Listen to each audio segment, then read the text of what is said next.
ए जीजा काहे मोला ना रायपुर कवर्धा की सब तूरा मन कारी कारी कहथे का कहथे कारी कारी कहथे ते कारी है त कारी कहथे। हाँ अगर ते गोरी होते ना ट्यूबलाइट कस तो तोर सब गोरी गोरी कहती वो। ए जीजा काहे का मैं सही में कारी हूँ मगर मैं अमित कमल का कहथा सुने का कहथस NPK ते कारी है मगर माँ कसम बहुत बड़ दिल वाली है जो सही में ये भले कारी हवच वो ये भले कारी हवच वो माँ कसम DJ ranjeet mohgaon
NPK ये भले कारी हवच वो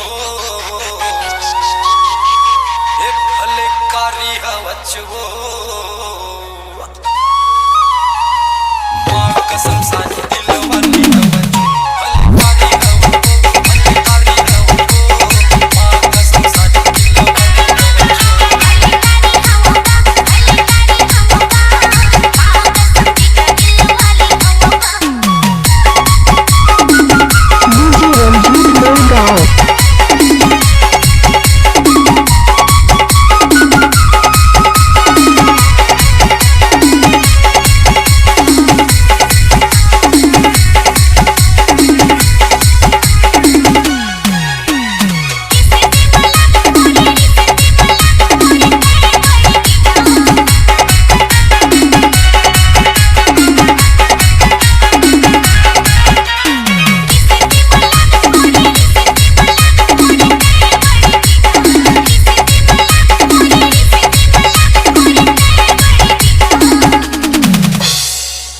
ranjeet mohgaon ये भले कारी हवगा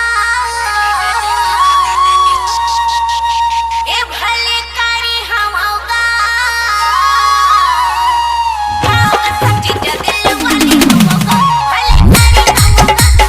कारी हवगा सब जीजा दिल वाली हवगा भले कारी हवगा सब जीजा दिल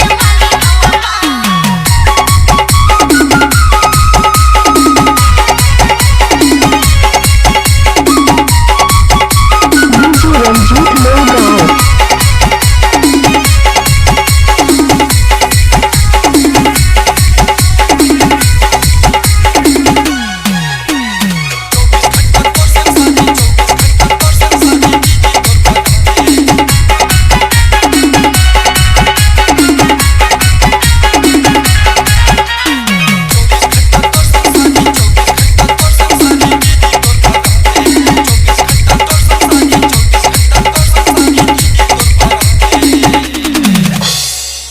NPK मैं बना हूँ कैथा वो मैं बना हूँ कैथा वो माँ कसम साथ बोला घर वाली DJ ranjeet mohgaon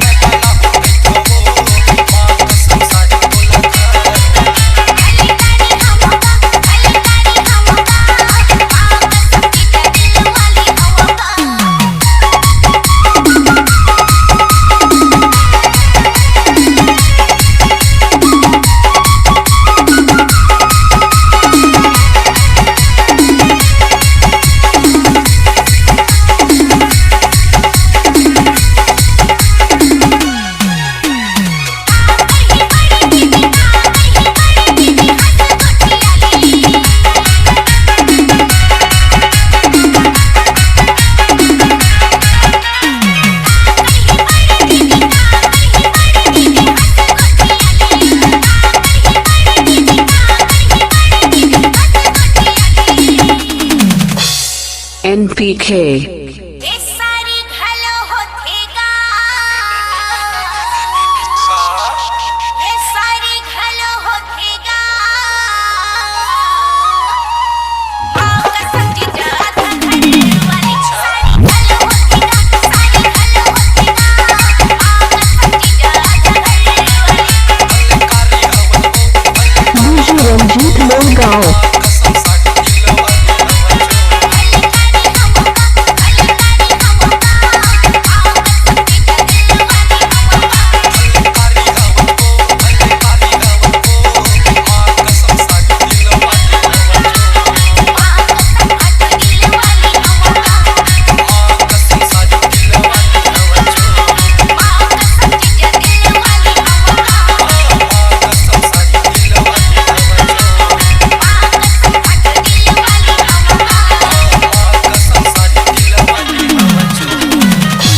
NPK.